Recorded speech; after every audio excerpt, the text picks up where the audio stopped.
Yesterday was the start of a new sermon series where we're getting into the book of Romans. Romans chapter 5 is where we were starting.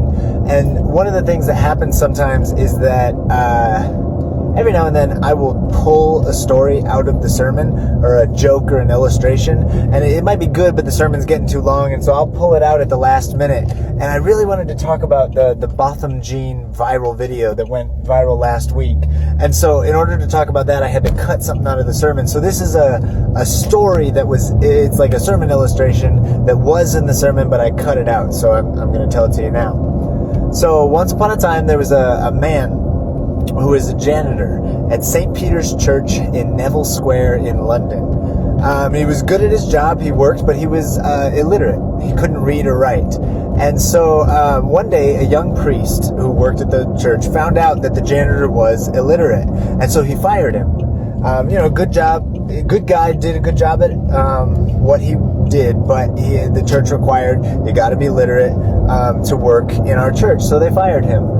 And so he, unemployed, invested what meager savings he had in a tiny tobacco shop. And he worked hard, and the tobacco shop actually thrived. It did really well. So then he bought another one. And that one thrived. And so he bought another until he owned a whole chain of tobacco stores. And then he goes to his banker, and so then in the end, he's owning this chain of tobacco stores that's worth like several $100,000. He'd done very well for himself as a businessman, as an entrepreneur.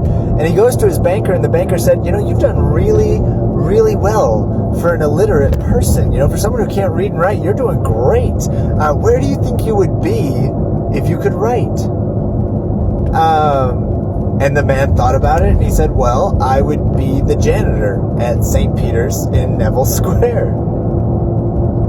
You see, Romans talks to us about the idea of suffering. And that's a really hard topic to talk about. But what Romans kind of hints at, and what we were getting at in the sermon, is that suffering is not always a terrible thing. Sometimes it can be a catalyst for the good things, for the great things that God is doing in your life. Now, I know we don't like to talk about that or think about that, but you just never know how these things are going to play out and work together for the good, for your good and for good.